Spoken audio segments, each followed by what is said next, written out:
Welcome in, I'm Artris, and we are finally here. We are starting our OP-10 deck coverage with a deck that I am personally very excited to play, and that is Blue Black Usopp, a 4-life leader that says your cost 2 and greater Dressrosa type characters have +1 cost.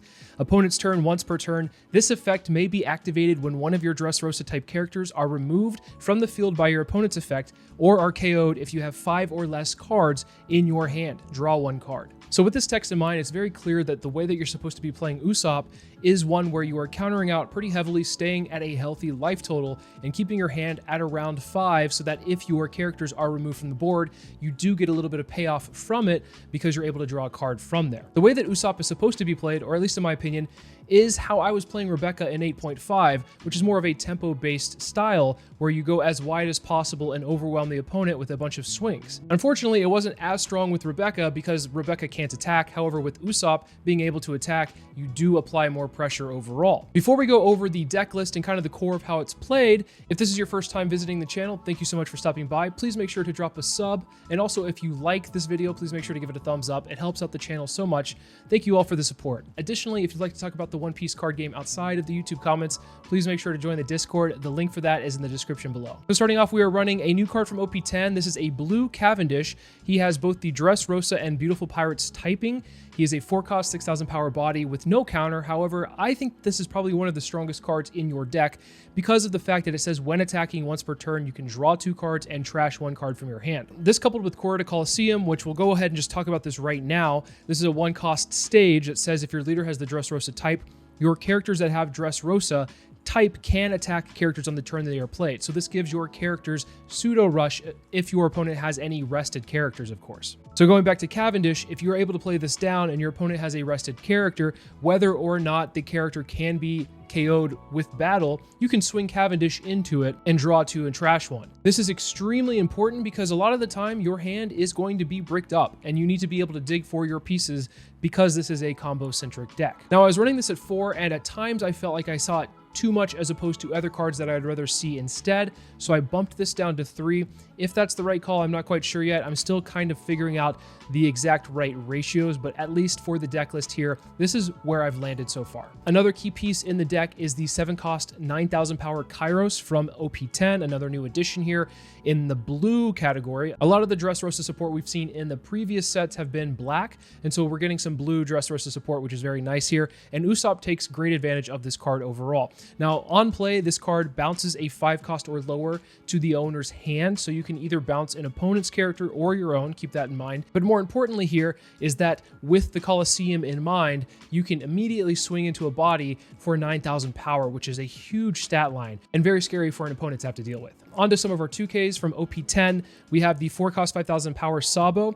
This one I actually think should be at 4, but right now I'm at 3 because I'm kind of having some issues figuring out exactly which 2Ks I like the best. And I feel like Sabo is extremely important for some of these matchups that rely on getting rid of your board through effects. And Sabo reads, if one of your characters other than Sabo with an original cost of 7 or lower would be removed from your board by your opponent's effect, you may instead return this character to your hand. So if your opponent's targeting something else besides the Sabo, then you can use the Sabo effect to bounce itself back to your hand, and then you protected that unit and you get the 2K back in hand. So it's super important for a lot of your matchups like Lucci or maybe like even Teach, for instance. And outside of that, you can also use it for any kind of other removal, whether it's like bouncing or trashing. So this is a very important 2K that you can use as a body on the field. I might potentially bump this up to 4. Next up, I'm running 4 Leo. This is a 1-cost, 2,000 power body that's just a searcher, but a really important searcher because it says on play, you may rest one of your leader or stages. If your leader is Usopp, look at the top 5 cards of your deck, reveal up to 2 cards other than Leo that have the Dressrosa type, and put them into your hand. Put the rest on the bottom of your deck and trash 1 card from your hand. This will help you very early on find your combo pieces, and so you grab a couple of your combo pieces and then just get rid of the worst card in your hand. And also, you don't have to get rid of the worst card in your hand per se. You can also just get rid of a card that you can recur later. So that is something to keep in mind with the Leo, but this is your most important searcher. On turn 1, if you have this in your hand, you just rest your leader, and then you get the search off. If you're going second, you can play a stage down and rest the stage. You don't even have to do that because you can just rest your leader because you're not attacking that turn. So there's a couple of different ways to play Leo overall. And then, of course, the card that this whole deck revolves around, the 7-cost Rebecca. This is a 7-cost, 4,000 power body. That doesn't seem like a great stat line. However, what it does is it says on play, if there is a cost 8 or greater character in play, draw 1 card, then reveal up to 2 cost 7 or lower Dressrosa type characters other than Rebecca from your hand. Play one of them as active, then if the other has a cost of 4 or lower, play it as rested. A lot of people have compared this to the 8 cost Moria. I think this is a lot better than Moria, but it is fair because it is very much for Usopp only. I don't think you can really run this in Rebecca unless, of course, you already have an 8 cost established. The reason that this works in Usopp is because Usopp gives all of your characters plus 1 cost. And so when Rebecca hits the field, she is now an 8 cost, so she counts herself as the 8 cost, so she can draw 1. And then you play out 2 characters. Ideally, you play out your Kairos standing, the one we just talked about that bounces a 5 cost back to hand. And then maybe you can play, it doesn't matter, there's a bunch of 4 costs, but ideally you can play like a Cavendish, get that out of your hand and put it on the field. You can play a couple of other cards that we'll get to in a second that are also important. But the most important thing here is being able to find your Rebecca very early. So when you're searching with your Leos, make sure to find a Rebecca if you don't already have one in hand, because the whole reason that this deck is very strong is because on your 7 Dawn turn, you're spitting out this Rebecca, you're likely spitting out this Kairos, and then another 4 cost 6,000 power body, more than likely, all in the same turn, which can be very overwhelming for an opponent to have to deal with. Next, I'm running 3 Edio. This is a 2 cost blocker. There's nothing much more to talk about this one other than it's just a nice little blocker to put up early so that if you have an opponent swinging in at you, you can just free block with this and draw a card off of it. It's going to be kind of a nuisance for your opponent to have to deal with. There's another card that it synergizes very well with in the deck. So when you do block with it and it goes to the trash, you can bring it back out later.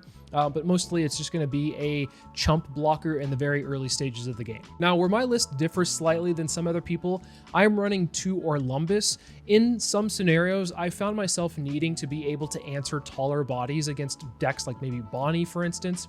And I feel like Orlumbus does a really good job at doing a couple things here. One, it gets rid of any card on your field for free rather than having to play over it, so you can fill up your trash. Plus, the Orlumbus ability, being able to reduce something by 4 and then trash 2 cards from your deck, further fills up your trash. Obviously, the -4 to something is huge. You don't even have to swing with it. It's just an activate main once per turn. Obviously, the downside is KOing a Dressrosa type character, but you can KO your Leos, you can KO your Rebecca searchers. Shoot, you can even KO your Rebecca 7 cost if you want to, after it's already done attacking. Of course, I wouldn't do it ahead of time, but there's plenty of different ways to do this. And the reason why you have Orlumbus here is being able to either bounce back a 9 cost if you're playing out the 7 cost Kairos, or we haven't talked about it yet, but there's a Zoro here that KOs a 4 cost. Being able to reach up to 8 with that Zoro is very important as well. I'm only running 2 because I feel like I don't need to see it too often for a lot of game plans, but there are a couple of matchups that you definitely need to be able to reduce the cost of an opponent's character so that you can reach that breaking point either with the Kairos or a Zoro. Next, I'm running 1 Sabo because why not? Otherwise, this could be an Edio if you want it to be, but I feel like the Sabo is a very valid target to put into the deck. Being able to, protect your board on play by having all of your characters immune to KO effects for an entire turn cycle is pretty nice. Drawing 2, trashing 2 is also very nice as well. Your hand can be very bricked up. There's been plenty of times where I've had all the stages in the world in my hand and I need to get rid of them. Sabo helps do that. I don't care to play this too often because if I'm on 5, usually I'm going to be either playing down an Orlumbus or maybe a Cavendish instead. But Sabo on 5 does give you something to do, dig further into the deck, which is very nice as well. Next, I'm running 4 Barto 2K counters. It obviously acts as a 2K counter, but also more importantly here, it is a blocker so that you can throw it down on 3 if you have nothing else to play and get that free block off and get the draw. And then also you can recur it later. Next, I'm running 1 7 cost Luffy from OP-10. It has 7,000 power as a stat line. What's really important with this card here is that it can attack active characters. That, coupled with the stage being able to attack an active character the turn it comes down, is very powerful. Additionally, it has an activate main once per turn that says you may return 7 cards from your trash to the bottom of your deck in any order. Set this character to active. Then during your next refresh phase, this character cannot be set to active. You can use this to swing twice if you'd like, or you can use it to swing once, restand it, and then leave it standing so it's not susceptible to being attacked into. There's a couple different ways to play it here, of course. Most importantly, you have to return 7 cards, so you're going to be going through your trash rather quickly, putting cards back in. That's why I think Orlumbus is very important in this deck because it helps fill up your trash very quickly.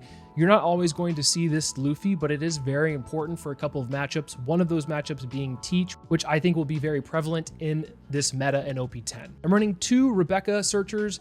I think that this is a fair searcher overall. The reason I'm not running more here is that it does not find Rebecca, so it cannot find the 7-cost Rebecca, and that is your key piece in this deck. However, it will find other pieces that you might need instead. So you use your Leos to be able to find the Rebecca, the 7-cost, and then you use the Rebecca to find other things that you can play with the 7-cost Rebecca, or find things that you might not be able to find, like the Colosseum. Once again, this is also KO fodder for the Olympus, so very important there as well. Then I'm running 4 of the One-Legged Soldier, 2k counter that just says send this character to the trash, give up to one of your opponent's characters -3 cost. So another thing that can cost reduce, getting some bodies on the field into range of bouncing back with Kairos or KOing with Zoro. I'm running 4 Frankie blockers from OP-10. This says on KO, play up to 1 cost 3 or lower Dressrosa type character rested from your trash. So when I was talking about recursion with the Bartos and the Edios, this is what I'm talking about. You can block with these and then get them back with the Frankie. Also, you can get back your Leo or your Rebecca, and when these come back onto the field, they do have the on-play effect take place, and so you can either dig further for like an answer with the Rebecca, or with the Leo fix your hand. So both of those are options to play with the Frankie. You have plenty of different ways to play this Frankie depending on the different decks you're going against. If you're going against like a Shanks, for instance, you're probably going to want to be able to spit out more blockers for free with this Frankie, so I think that's pretty important. Otherwise, I'm going to be using this mostly to get the Leo back and try to find my combo pieces. Next, I'm running 4 of the new 4-cost Zoro. This is the other card I just mentioned earlier, is that this thing on play, you may rest one of your Dressrosa type leaders or stages, KO up to one of your opponent's cost 4 or lower characters, then place 2 cards, the top 2 cards of your deck, into your trash. This card is extremely powerful, especially in Usopp, also very good in Rebecca as well. This will be able to hit 4 costs, so it's your best tool against Doflamingo, so you can just KO things for free, and then you can swing into something that's rested if you do have the stage already in play. Like I said, with Olympus, this can KO an 8 cost, with the One-Legged Toy Soldier, a 7 cost, so you do have a couple of options there to be able to KO something that's a little bit higher up. And of course, we're only able to really hit 8 or 9 as far as numbers for the opponent, so if somebody does spend all 10 Dawn to play out a big character, you can just answer it very quickly with the Red Rock. It's very ideal here to play out Red Rock for these things that you cannot answer, because what you're going to be doing is, once again, filling the board as wide as possible, and then your opponent plays one big character, and then you just answer that and then keep the tempo going in your favor. So Red Rock, I think, is very important here. So I have it at 2. I'd like to see it more often, of course, because you can't answer a lot of big threats later in the game. Especially against Shanks, you're going to want to see these, and they're not very searchable, so you just have to hope to draw into them, which is why I'd want more than just 2, but unfortunately, it doesn't quite fit into the deck more than 2. I'm running 1 King Kong gun. This, I feel like I'm going to always run 1 in a Dressrosa type deck. It says choose 1 Dressrosa type character, and then give it plus 6,000 power. After, if your trash has 15 or more cards, the character gains double attack for the turn. It has a trigger that says draw 3, trash 2. That could come up sometimes, but I think being able to have surprise lethal with this card is very important, and there's been plenty of times where I've put it on the Luffy and lethaled an opponent by swinging the Luffy double attack, then restanding it, and then swinging it again. So I think that this is important in the deck. Not everybody needs to run this, but I do like to run this, so I'm going to keep it as a one of in the deck. And then, of course, Core to Colosseum, which I talked about at the very beginning. This deck lives and dies by the Colosseum. You need to mulligan for this. You need to see it in your opening hand. If you don't see it in your opening hand, you better hope to be able to find it with the Leo or the Rebecca Searcher. Your entire deck, and I'm not putting this lightly, your entire deck revolves around this card, which is one of the reasons why I think people think that this deck is not necessarily that good. Unfortunately, when you don't have this card, your deck doesn't perform nearly as well as it could. And then, of course, if you do have this, it feels like your deck is a little bit on steroids at times. But of course, if it already is on the field and you draw into a bunch of Colosseums, that can be a bit unfortunate, which is why we have like the Sabo and the Cavendish to kind of unclog our hand there. But this is the most important card in the entire deck, in my opinion. Overall, I'm really excited about this leader. I think that this has potential to do very well. If you're a fan of playing Rebecca, I feel like this deck is probably going to be somewhat up your alley. It's a little bit of a different style of play. Obviously, with Usopp, you're being a more tempo-based deck. You can play it a little bit more aggressively swinging, as opposed to Rebecca, which is more of a control style build nowadays. So that being said, though, let's take it into the sim and see how it does. Okay, we're gonna go against Bonney, and I actually really like this hand because I have an Orlumbus in the hand, and I think Orlumbus is definitely needed for the Bonney matchup, especially if they start putting out big bodies towards the end game and you can't close out quite quick enough. But we're going to open up with this Leo here. We're off to a really good start. We have Orlumbus, we have Zoro, we have Stage here, so looking pretty good overall. Here, I think I'm just going to play out the Stage. Because they're tapped out, we're just going to swing 3 into 1 with this Leo. They let it go, and we're going to swing 6 into face. And they might take it. Yep, they ended up taking it. That's fine. And this turn, they don't really have a lot to play. Maybe another Searcher. Raizo is definitely an option. I haven't seen it, to be honest, but that's fine. We're going to take the 5, because that honestly, taking that 5 there is fine. Them not swinging at the Leo is a little bit of a mistake. I feel like they should have gotten rid of the Leo, but of course, who are they to know that I have an Orlumbus ready to go? I might actually want to play the Zoro instead, so that this Raizo doesn't get any actual value. I feel like that's better, and then maybe just this next turn establish the Rebecca, Kairos, I guess the Zoro, depending on what they throw out. They just don't have anything, and that's fine. They're going to swing 10 and we'll take it. Actually, this is even better now because we can play out the Rebecca, Kairos, Cavendish. We'll swing with our Zoro first, and they'll rest our leader, of course. And then here, we'll go ahead and just play out this Rebecca. Draw a card, play out the Kairos, bounce the Leo back to our hand, and then get another search off with it later. And then this turn, they're going to be on 8. They could play Hody Jones if they want, but honestly, my board's looking kind of stacked against them right now. Only 6 is fine here. We'll just counter out with the EDO, and then we'll be able to hopefully get a bunch of swings in. I'm not sure if I want to swing with the Cavendish first, or if I want to swing with the Kairos. The Kairos is kind of like the guaranteed hit. I guess it didn't matter. They're probably going to stun. They're going to stun the Cavendish with their carrot, of course. They can choose any 7 cost or lower. They can't touch the Kairos because Kairos is 8. They can't touch the Rebecca because Rebecca's 8. And Cavendish gets the most value here.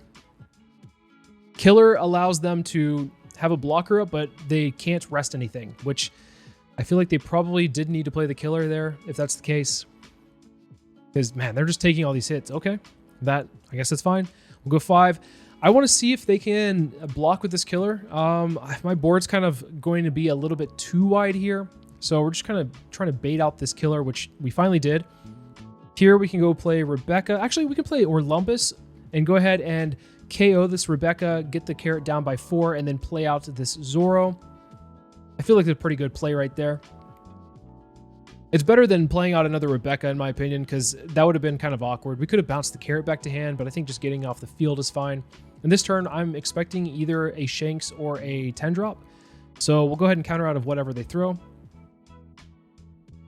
Shanks it is. Shanks is a pretty good play on their part. Being able to get rid of the Kairos is important here.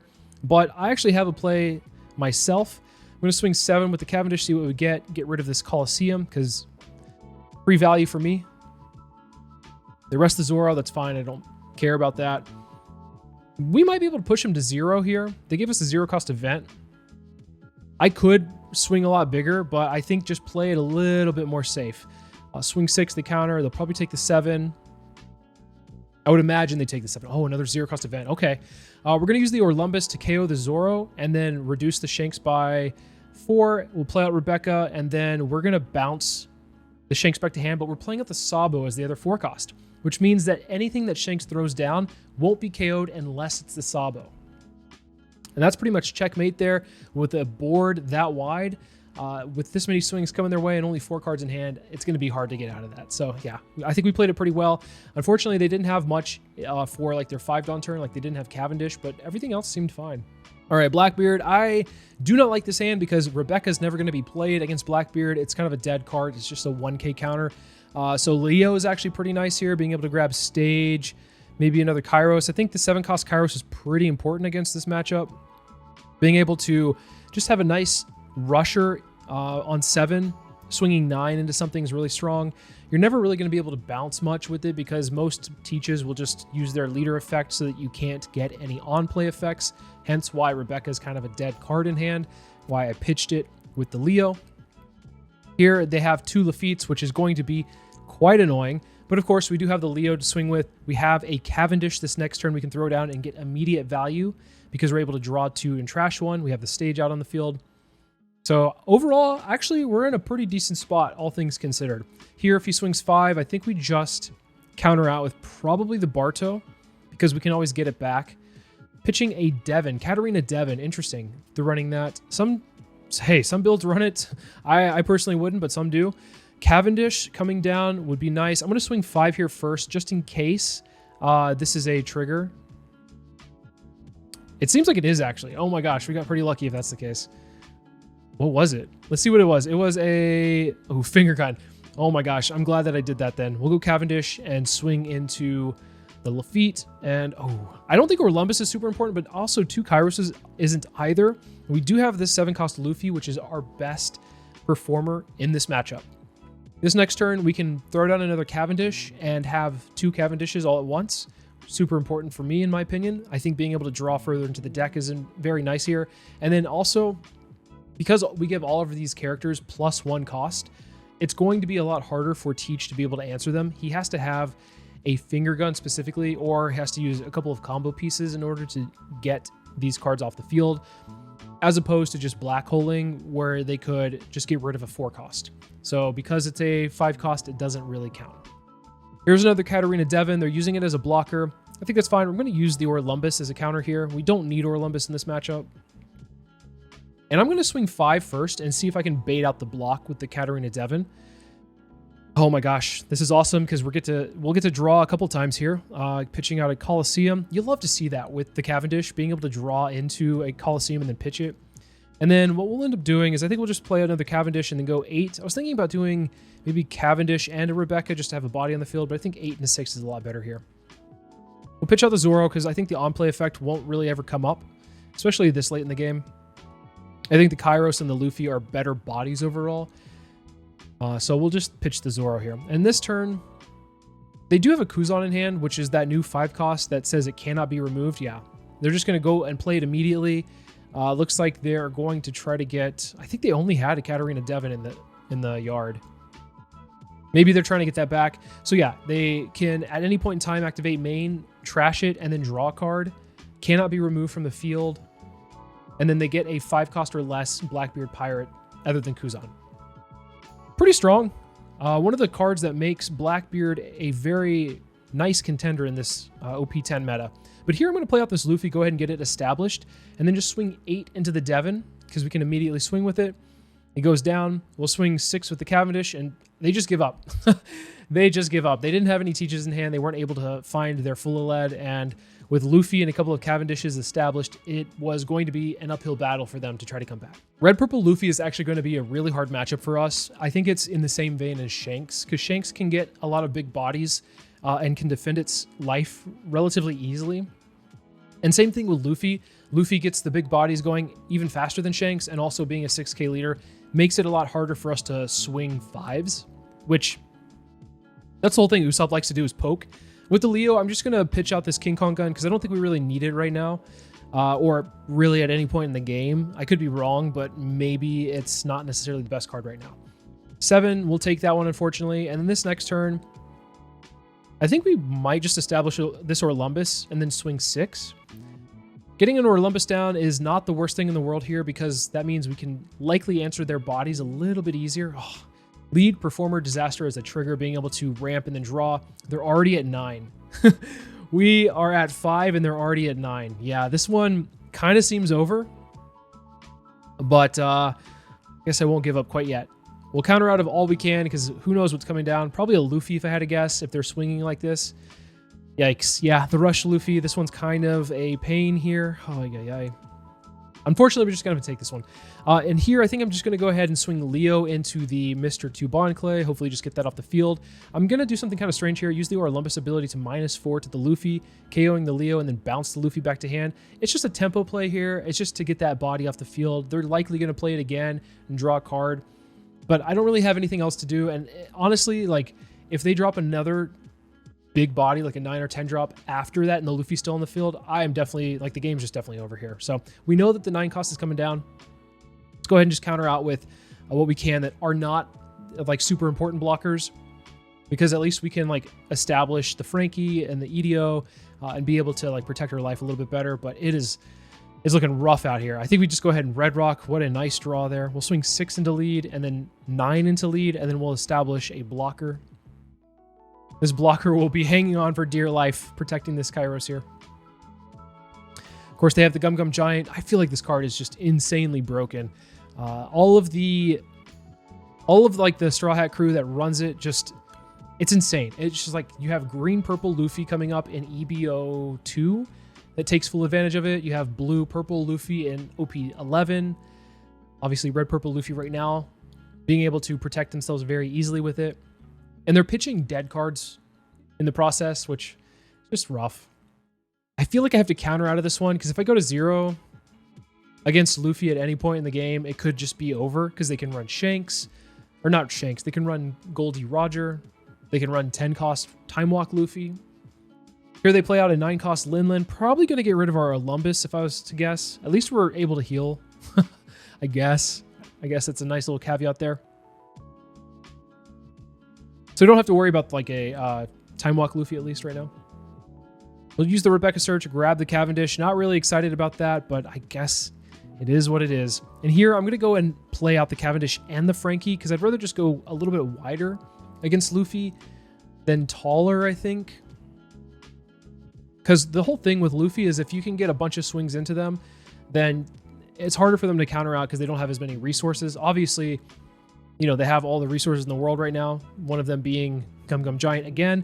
And if you've noticed, every time they've used a Giant, or even when they use the Lin Lin ability, they pitched It's to Die For. So they've had all these dead cards in hand that they're using very efficiently. But still, even then, I have 1 card in hand. It's a non-counter, and this one's looking pretty doomed. But we'll play it out and see what we can do here. We'll block with the EDO, draw another non-counter. Unfortunate. And then I think we'll just block with the Frankie when they swing the Shanks into the Kairos. Now the question is, do I want to get another blocker off the Frankie, or do I want to get a search off? I feel like, honestly, either's fine. Either's fine. Leo might be a good option just to clear out some of these bricks in hand. We can get a 2K, we can get a Rebecca Searcher, and maybe just dump this Kairos. I think. I don't know if that's the right option there, but we'll see. We need to find a blocker. Well, we have a 2K blocker now instead, which is okay. We'll swing 8 because they're exposed right now. They don't have a Dawn open, so they're going to have to give us actual counter from hand.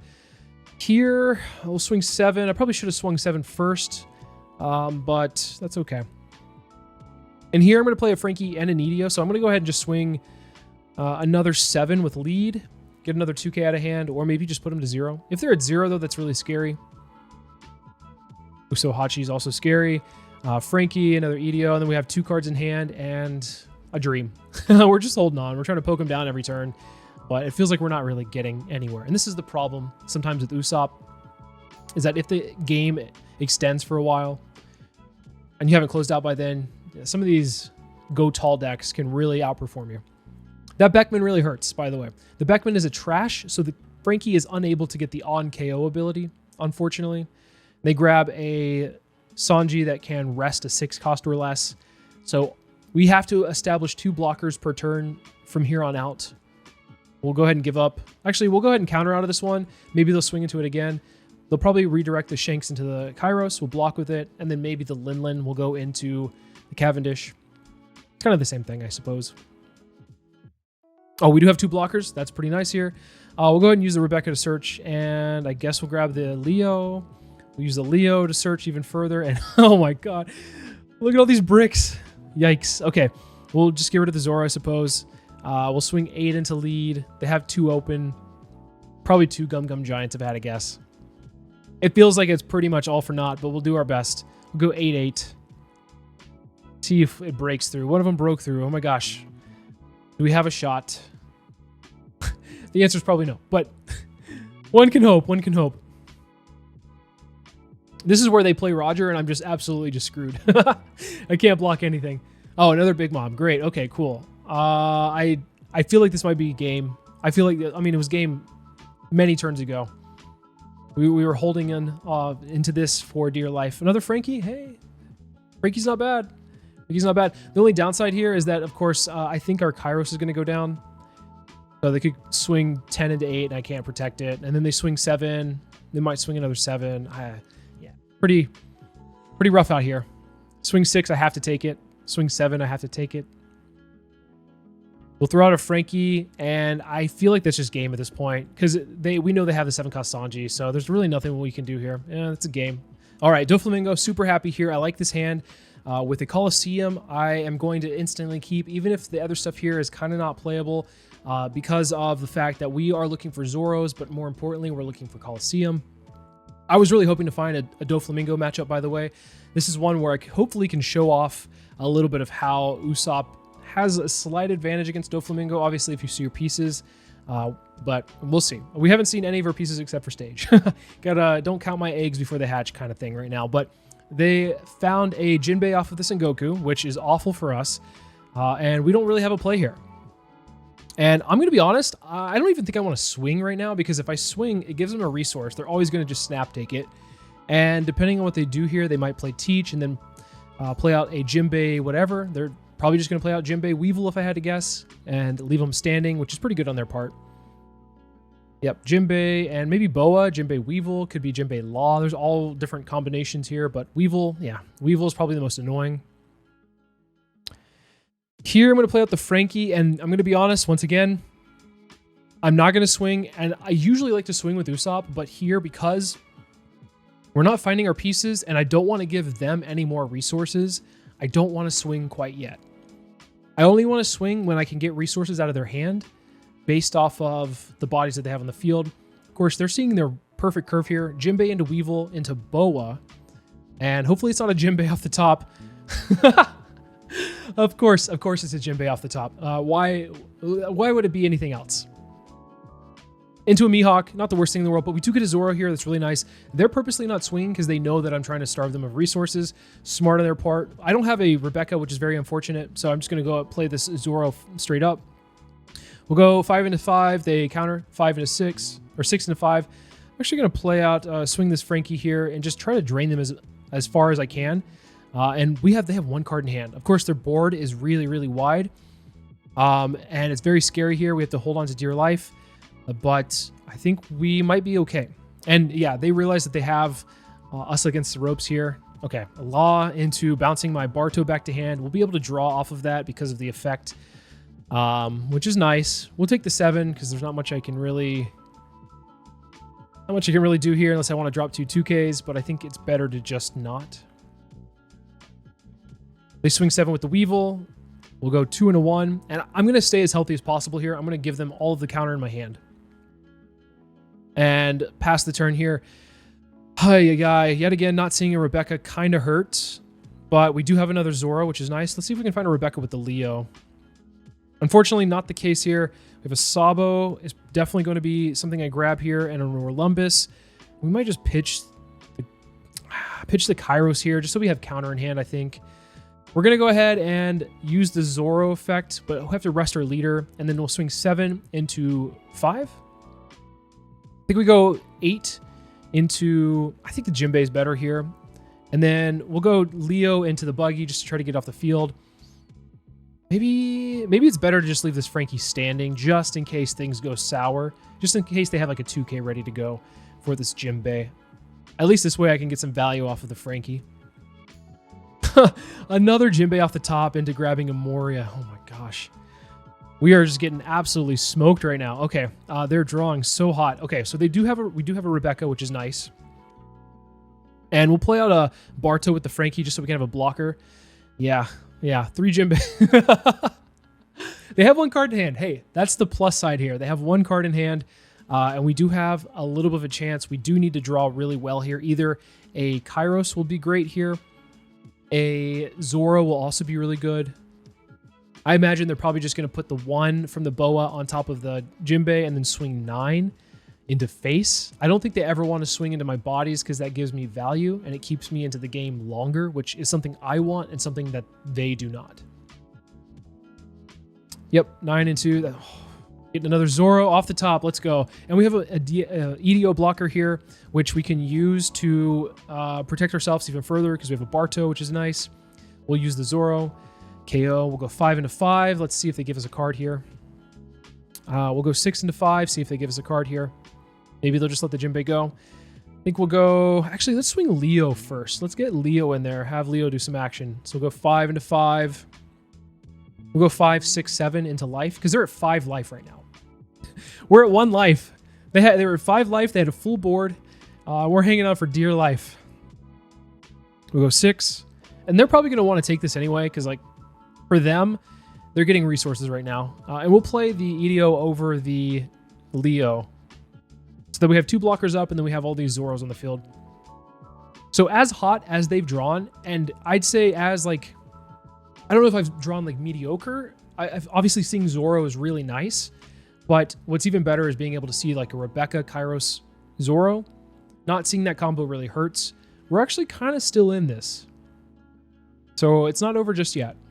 We can protect ourselves blocking. If we need to, I think we counter out of a 7 and then we block and just stay at 1. I don't ever want to go 2-0 against them. Oh my god. Moria into grabbing Jinbei from the trash. This is like 5 Jinbeis that they've played in the course of the game. 2 of them I think have been recycled, and then obviously 3 were like from just seeing themselves naturally. This is insane. Okay, so here I don't think I'm going to be able to play out the Orlumbus. Not really useful in this matchup. 5, we'll go give him the Rebecca because we don't have any combo pieces with it. And then here we're just going to block. They get a crocodile at the top, which just replaces one of the bodies that's already rested. Not really an issue there. They'll probably play over the Jinbei just so that they can get the Jinbei back, I suppose. Oh, I mean, Moria. It doesn't really matter, to be honest. Okay, we drew into King Kong Gun, and we are, I think we're at... Yeah, we're like above that threshold of 15. So let's go ahead and just force this block. Either they take the 2 damage right here, or it forces a block. Forced a block. Love to see it. We'll swing 7. And then kind of see if we can force a game, if that's the case. They do have a 2 and a 1. Okay. Now we just focus the board if we can. I think we just go 7 at the crocodile. I think we go 7 at the Jinbei. And honestly, there's not much more we can do here. We just pass. We have 1 blocker. We have 2 2Ks, 1 life, and a dream. A dream, a dream, a dream. This match is intense. This is actually insane here. Okay, so Jinbei swinging 7. We're going to give him the 2 2Ks. I'm going to go to 0 in hand and say, okay, can you get past my Barto blocker? If there's a way for you to get past it, I get a card draw off of it at the very least. If you bounce it, I get the 2K back in hand and a card draw. If you bottom deck it with a Gravity Blade, then I get a card draw, and then you have no Dawn. I think... we're like slowly, maybe potentially coming back from this. I'm not quite sure. It feels really rough here. The buggy. Okay, buggy to see the top 3. 7 Dawn left. They might use leader ability, so they go 7 leader ability, and then they have like 4 for Moria, so they could go like 8-8. They might go 7-9. They could also bounce the Barto. They might be searching for a bounce law, which if you noticed when they countered out of the 2-1 last turn when I swung 7 with the Zoro, the 1K was a bounce Zoro. So they were holding on to that and they got rid of it to prevent a lethal situation going on. Oh, Jozu. Okay. Joju's fine. That means we can survive this. We get the Barto back in hand. We will go ahead and just counter out of this Moria swing with the Orlumbus. They know I have a 2K in hand, so the 6K. I'll just take this one because, I mean, there's no, like, this is the last play of the game, really. We'll go ahead and take it. We do have a trigger of Red Rock, but no reason to use it. Yeah, it was game at that point. We could just math it out, like 7, maybe like 9. They did have a Gravity Blade, but that didn't matter because we would just swing the rest on leader. But man, what a close one. They saw everything they needed, and we got pretty lucky there. All right, going against Sugar, which will probably not be a matchup you'll see too often, but Sugar has a couple of effects. End of your turn, if you have a Don Quixote Pirates character that's 6,000 power or more, restand 1 Dawn. And then the other one is whenever you use I think it's an event on your opponent's turn, you then put a Dawn from your Dawn deck and set it as active. Anyway, we find a couple of good things off of the Leo. We find a Coliseum and we find a Rebecca Searcher, but we're just going to put the Rebecca Searcher in the trash because we can always play it with the Frankie if we need to. Whereas the other cards that we have in hand, the Orlumbus, the Zoro, the Cavendish, I think are infinitely more important here. Let's go 3 into 1. This makes it a little bit harder for them to counter out of just giving us a 2K. They might want to protect it, but if they protect it, then I just swing into it with my leader, which is kind of like a waste for them. So I feel like they probably should just let it go. Usually it's a snap, let go, but I think they're thinking about it right now. And then if, they don't let it go, then we just swing into it. If they do let it go, then we swing 6 into lead and then play out the Coliseum.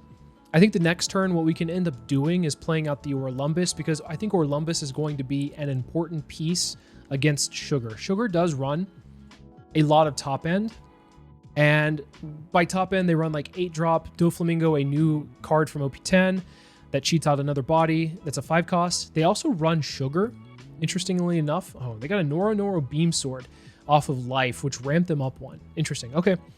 Here I just give them the Frankie because this next turn we're going to be playing Orlumbus anyway.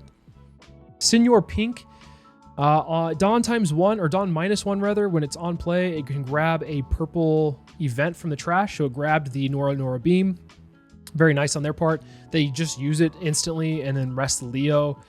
That's fine, I suppose. And we'll play out the Orlumbus. I hope that they don't swing into the Leo because I need the Leo as like a KO fodder for Orlumbus. Otherwise, it gets a little bit awkward. I don't have to want to KO the Orlumbus himself. But here, it's going to be a little bit awkward here also because I don't have a lot of counter in hand. Let's just counter out of what we can. The rest we'll have to take. Obviously, it'll just be the pink unless they have like unless they have like a rush unit, but I don't think there's any 6-cost rush unit in red. Oh, that's not true. There's quite a lot in red that they run rather in Sugar. 7 at lead, yeah, that's why we just counter out of the first one, because they're going to swing 7. It's going to be a pain. And they're grabbing this Noro or Beam Sword again. This is so annoying. It's actually quite annoying, because it means I can't really swing effectively.